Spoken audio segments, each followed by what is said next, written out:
My uncle sent me a video of my family calling me a worthless burden, while I'd been paying their mortgage for years. She owes us, they said. I didn't say anything and acted normally, until next payment came due.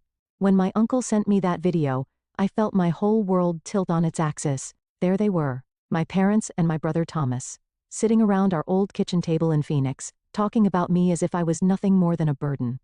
The familiar Arizona sun streamed through the windows, casting a warm glow that felt like a mockery of the cold words being spoken. Lindsay only helps because she owes us, my mother said, her voice dripping with contempt. After everything we've done for her, paying the mortgage is the least she can do. My brother Thomas chimed in with a smirk. Yeah. And she acts like she's doing us some huge favor. What a joke. The worst part was my father's quiet nod of agreement. The man who had once taught me to ride a bike and helped me with my math homework now sat there, allowing them to tear me down. The video was shaky, clearly taken without their knowledge, but their words came through crystal clear. I watched it 3 times, each viewing filling me with a strange mix of numbness and clarity. For the past 4 years, I'd been making substantial payments on their mortgage through my LLC, Divine Investments. They thought they were making payments to a bank, never bothering to read the fine print of the agreement my financial advisor had helped arrange. Every month, they made their small contribution while I covered the bulk of the payment, all while they complained about my minimal help. My Uncle Jason's message came right after. You needed to see this, Lindsay. I couldn't stay quiet anymore. They've been talking like this for months. I sat in my home office staring at the spreadsheets detailing every payment I'd made. The numbers didn't lie. Over $200,000 invested in keeping them comfortable in that house. My hands should have been shaking with anger, but instead, they were steady as I pulled up the mortgage agreement. A small smile played at my lips as I remembered the purchase option clause my financial advisor had insisted on including. Just in case, she'd said. Looking back, I wonder if she knew something like this might happen. The next payment was due in 2 weeks, and for the first time I knew exactly what I needed to do. I picked up my phone and typed a simple message to my uncle. Thank you for showing me the truth. Don't worry, I won't let them know you sent this. But things are about to change. I've always been the family's safety net, though they'd never admit it. 4 years ago when the housing market in Phoenix crashed, and they were on the verge of losing their home, I stepped in. I was 27 then, already successful in my career as a software development manager.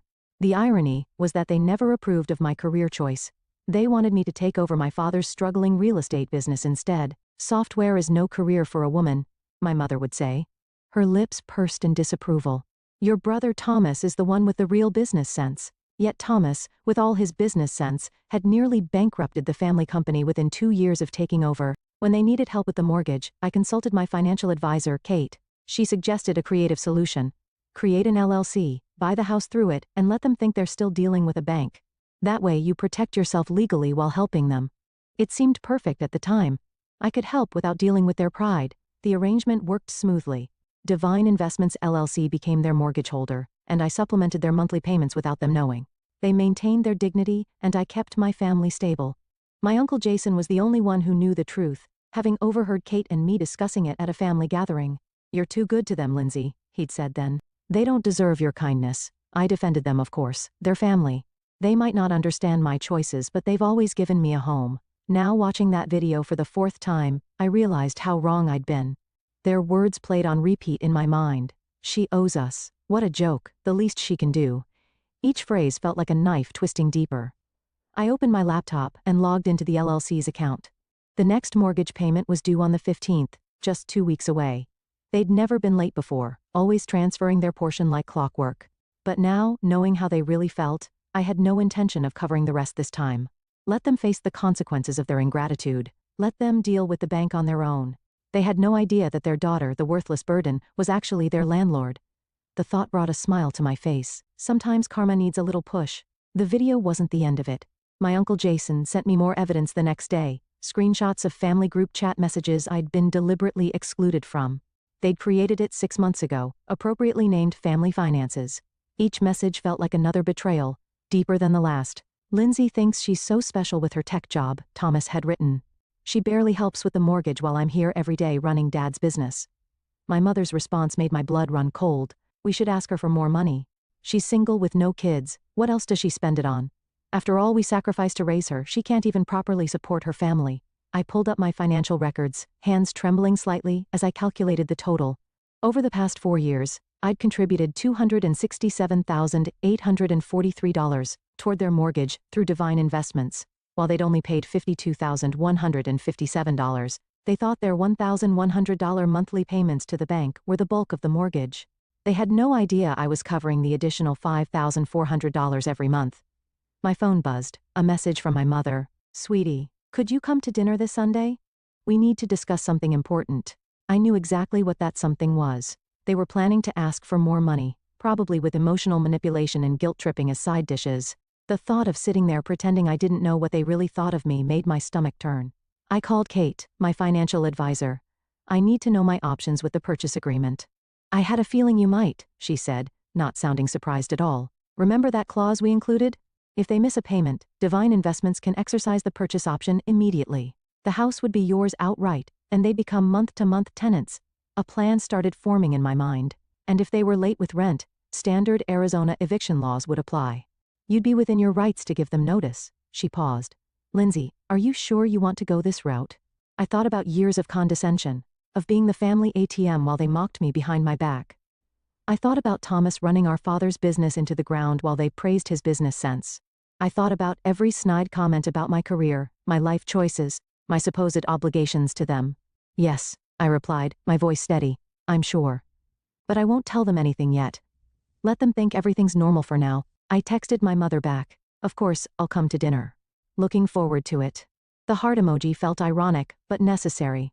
After all, they'd taught me well. Sometimes the best revenge requires a perfect poker face.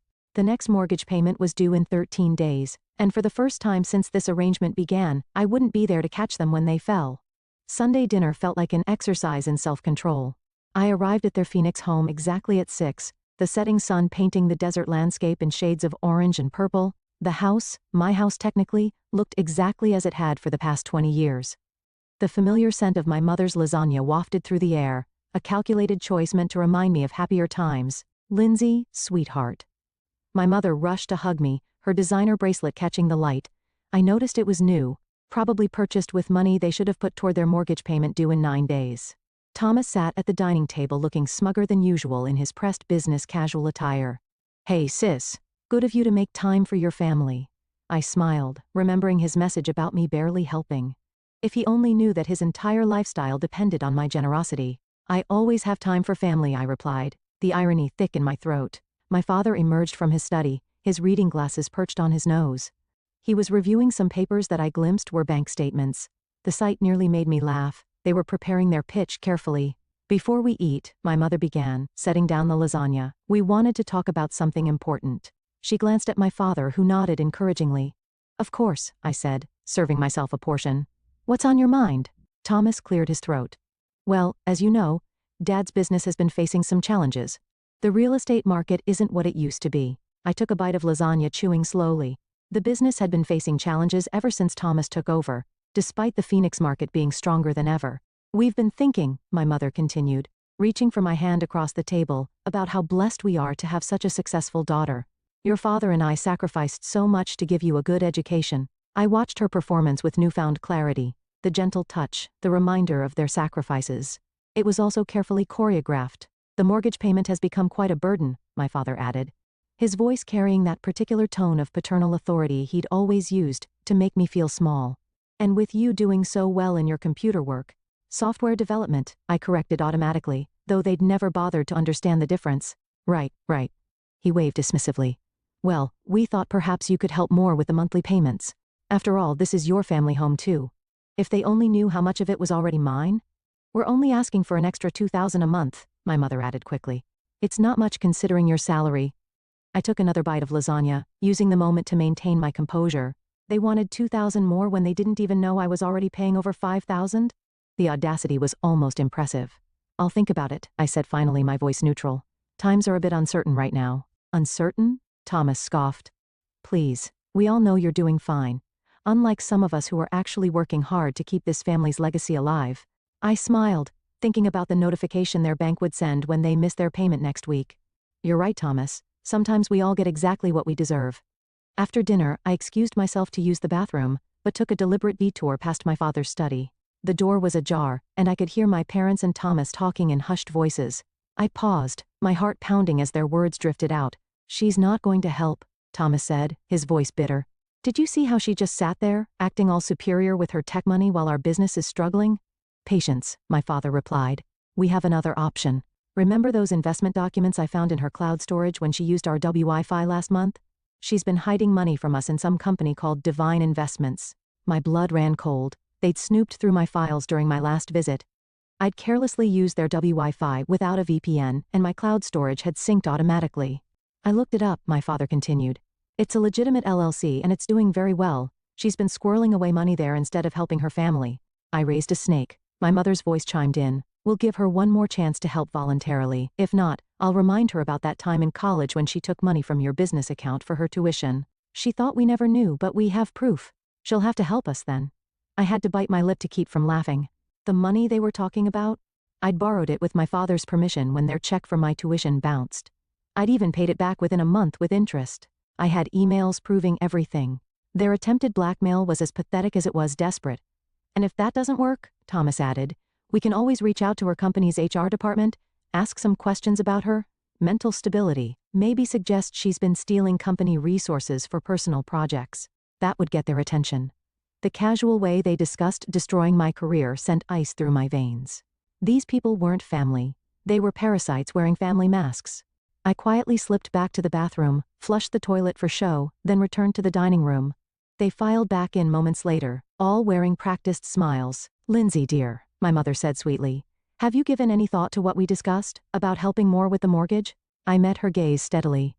Actually, I have. You're right. Family should help family. I'll have an answer for you in about 8 days.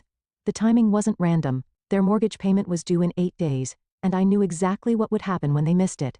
Divine Investments would finally reveal its true ownership. 8 days? Thomas frowned. Why such a specific timeline? I stood up, gathering my purse. Just need to check some things with my financial advisor. You understand, right? Being careful with money is just good business sense. I smiled at Thomas as I echoed their favorite phrase. My mother walked me to the door, pulling me into another calculated hug. We knew you'd understand, sweetheart. Family always comes first. Yes, I agreed, thinking of the eviction notice I'd already drafted. Family always gets exactly what they deserve. As I drove home, I called my Uncle Jason. You were right about them, I said when he answered. But don't worry. I'm done playing the silent partner in their little drama. It's time for the final act. The week crawled by with excruciating slowness. My family kept up their pressure campaign, sending daily texts about their urgent financial situation. Each message only strengthened my resolve. I forwarded everything to Kate, my financial advisor, who was helping me prepare for the inevitable confrontation. The paperwork is ready, Kate confirmed during our meeting 3 days before the payment was due. Once they miss the payment, Divine Investments can exercise its purchase option immediately. I've also prepared the eviction notices just in case. I nodded, reviewing the documents. And you're sure everything's legally sound? They can't fight this? They signed the agreement 4 years ago, Kate assured me. Your father barely read it. He was too desperate for the bailout. Everything's perfectly legal. That evening, my brother launched his own attack. Hey sis, his text read. I was just talking to my friend in tech recruitment. Heard some companies are doing layoffs. Must be scary for you. Good thing you have family to fall back on. Speaking of which, about that help we discussed, the attempted manipulation was so transparent, it was almost comical. I showed the message to my Uncle Jason over coffee the next day. They never change, he said, shaking his head. Your aunt and I watched them do this to everyone in the family. It's why we distanced ourselves years ago. Did you know they went through my files when I visited? I asked. Not surprised. They did the same to your cousin when she stayed there last year. They're always looking for leverage. He paused. Are you ready for the fallout? They won't take this well. I thought about their threats to contact my company's HR, their plans to blackmail me, their years of taking my help while mocking me behind my back. I'm ready. They made their choice. Now they'll face the consequences. 2 days before the payment was due, my mother called. Lindsay, we need your answer about the mortgage help. Times are tough, and family needs to stick together. Don't worry, Mom, I replied, my voice steady. Everything will be clear very soon. That night, I received an email from the family's bank. They'd tried to transfer money from their account to Divine Investments, but the payment had bounced. They were already overdrawn. I forwarded the notification to Kate. Here we go, she replied. Want me to start the proceedings tomorrow? I thought about the lasagna dinner, their smug faces, their casual discussion of destroying my career. I thought about the years of manipulation, the constant demands, the endless ingratitude. No. I typed back. Let's wait until the payment officially fails. Let them spend the next 2 days thinking everything's fine. They taught me well. Timing is everything. I opened my laptop and began drafting an email to my company's HR department, documenting my family's threats and including the evidence Uncle Jason had gathered. Better to get ahead of their potential attacks.